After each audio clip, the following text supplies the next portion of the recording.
हाथी घोड़े तोप तलवारें फौज तो तेरी सारी है, पर जंजीर में जकड़ा राजा मेरा अब भी सब पे भारी है। कवि कलेश बने विनीत कुमार सिंह फिल्म के क्लाइमैक्स में ये डायलॉग बोलते हैं, छत्रपति संभाजी महाराज बने विकी कौशल जंजीर में जकड़े हुए हैं, लेकिन संभाजी अब भी सब पर भारी हैं, इसीलिए वो छत्रपति हैं। छावा देखी भाई, कमाल की फिल्म है। मतलब ऐसी फिल्में सालों में एक बार बनती हैं। विकी कौशल ने जो परफॉर्म किया है उसे ही एक्टिंग कहा जाता है। मतलब एक एक फ्रेम, एक एक एक्सप्रेशन। जब विकी मुझे इंटरव्यू के लिए मिले तो उन्होंने बार बार कहा कि मुझे देख के जेन्युइन फीडबैक देना यार, बहुत मेहनत की है। ये मुझे उनकी आंखों में दिखा था और उसका ट्रांसलेशन मुझे पर्दे पर दिखा। छत्रपति संभाजी महाराज की कहानी, जो छत्रपति शिवाजी महाराज के बेटे थे। छत्रपति शिवाजी महाराज के जाने के बाद मुगलों को लगा कि भाई अब तो मराठा साम्राज्य में कोई वीर बचा ही नहीं, लेकिन वो भूल गए कि छावा अभी जिंदा था। उसके बाद छावा ने जो किया, मतलब मुगलों को 9 साल लग गए उन तक पहुंचने में। उन्होंने उन्हें जिस तरह से मारा, वो चाहते थे कि छत्रपति संभाजी महाराज की आंखों में डर दिखे, दर्द दिखे। नाखून निकाल लिए, जुबान निकाल ली, आंखें निकाल ली, लेकिन छत्रपति छत्रपति थे, वो डरे नहीं। ये कहानी उनके गौरव को और बढ़ाएगी। ये कहानी वो कहानी है जो हर हिंदुस्तानी को देखनी चाहिए। विकी कौशल इस फिल्म की जान है। विकी कौशल ने इस फिल्म के लिए जो मेहनत की है ना, मुझे लगता है कि हिस्टोरिकल कैरेक्टर्स जितने भी प्ले किए गए हैं ना, उनमें ये किरदार टॉप 5 में आएगा भाई साहब, टॉप 3 में भी आ सकता है। ये बंदा कमाल का एक्टर है। अपने क्राफ्ट को ये जितना सीरियसली लेते हैं ना, मुझे लगता है बहुत कम एक्टर्स हैं जो सुपरस्टार बनने के बाद ऐसा करते हैं। रश्मिका मंदाना अच्छी लगी हैं। साउथ इंडियन एक्सेंट बहुत कम झलका है, जिसका डर था वो नहीं हुआ है, वो शानदार लगती हैं। एक सीन है जिसमें छत्रपति संभाजी महाराज की जो पत्नी है, उनके भाई छत्रपति शिवाजी महाराज के बारे में कुछ कहते हैं और संभाजी जोर से चीखते हैं।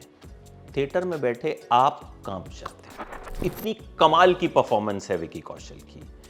अक्षय खन्ना को देखकर असली औरंगजेब भी कंफ्यूज हो जाएगा कि असली वाला मैं ही हूं या ये है। भाई साहब कमाल का काम किया है। इतना जबरदस्त कन्विक्शन दिखता है उनकी एक्टिंग में कि आप मुरीद हो जाते हैं, आप उनसे नफरत करने लगते हैं, और यही उनके किरदार की कामयाबी है। विनीत कुमार सिंह, कवि कलश का किरदार उन्होंने निभाया है। कविता पढ़ते हैं और एंड में एक कंपटीशन होता है संभाजी महाराज और कवि कलश के बीच, और कमाल का कंपटीशन होता है। क्लाइमैक्स का एक सीन है जिसमें जब ये कविता बोलते हैं, जो मैंने इस रिव्यू के शुरू में बोली, तो थिएटर में तालियां बजती हैं। कमाल का काम। मुझे लगा दिव्या दत्ता को ठीक से यूटिलाइज नहीं किया गया। आशुतोष राणा को सीन दिए गए, लेकिन वो कुछ बहुत इंप्रेस नहीं कर पाते हैं। मतलब मुझे तो नहीं किया। डायना पेंटी एकदम स्टैचू ऑफ लिबर्टी की तरह लगी हैं। उनके चेहरे पे कोई एक्सप्रेशन है ही नहीं। बस एक डायलॉग वो बोलती हैं जो दिल को छू जाता है। संभा अपनी मौत का जश्न मनाकर चला गया और हमें छोड़ गया अपनी जिंदगी का मातम मनाने। यहां वो संभा ही बोलती हैं, डायलॉग है, लेकिन वो छत्रपति हैं, छत्रपति संभाजी महाराज। लक्ष्मण उतेकर का डायरेक्शन कमाल का है। मतलब उन्हें पता है कि उन्हें किस तरह से ये फिल्म बनानी थी और उन्होंने उसी तरह से ये फिल्म बनाई है। देखिए, कोई भी चीज़ परफेक्ट नहीं होती, इसलिए मैं इस फिल्म को 4.5 स्टार्स दूंगा, क्योंकि मेरा मानना है कि जिंदगी और फिल्मों में कुछ परफेक्ट हो ही नहीं सकता। बेहतरी की गुंजाइश हमेशा रहनी चाहिए। बहुत वक्त बाद मुझे कोई फिल्म 4.5 स्टार्स लायक लगी है। दिनेश विजन का जो विजन है वो बहुत ग्रैंड है। मतलब लड़ाई के सीन, फाइट के सीन बिलीवेबल लगते हैं।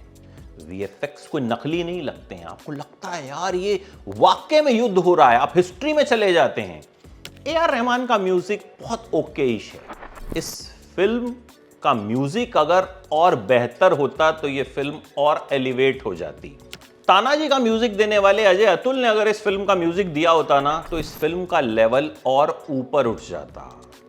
और मुझे लगता है यही वजह है कि आजकल पेपराजी जब रश्मिका मंदाना और विकी कौशल के जो वीडियो शेयर कर रहे हैं तो उसमें भी ज़्यादातर इस फिल्म के म्यूज़िक के बजाय एक नए गाने माही का इस्तेमाल कर रहे हैं, वो जो इन दिनों काफ़ी ट्रेंड भी कर रहा है। विकी कौशल के करियर को ये फिल्म कई लेवल ऊपर ले जाएगी। कुछ फिल्में होती हैं जो एक स्टार की कैटेगरी चेंज कर देती हैं, ये विकी कौशल के लिए वही फिल्म साबित होगी, ये विनीत कुमार सिंह के लिए वही फिल्म साबित होगी और ये अक्षय खन्ना के लिए भी वही फिल्म साबित होगी। तो हर हाल में देखिए, अगर छोटी मोटी कोई कमी लगे डिक्शन वाइज या फिर किसी और चीज वाइज तो नजरअंदाज कर दीजिएगा, क्योंकि फिल्म का मकसद बड़ा है और नीयत साफ है और इस तरह की फिल्में देखी जानी चाहिए। इस फिल्म को जब मैं देख रहा था तो मेरे राइट साइड बैठी जो दर्शक थी वो शॉक थी और मेरे लेफ्ट साइड बैठी जो दर्शक थी उनकी आंखों में आंसू थे। उन्होंने छावा किताब भी पढ़ी हुई थी जिस पर ये फिल्म बनाई गई है और उनका कहना था कि बस जो दिखा दिया इससे आगे और नहीं देखा जाएगा। तो एक इमोशन है, इसे एक्सपीरियंस कीजिए, ज़रूर देखिए, हर हाल में देखिए। मेरी तरफ से 5 में से 4.5 स्टार्स।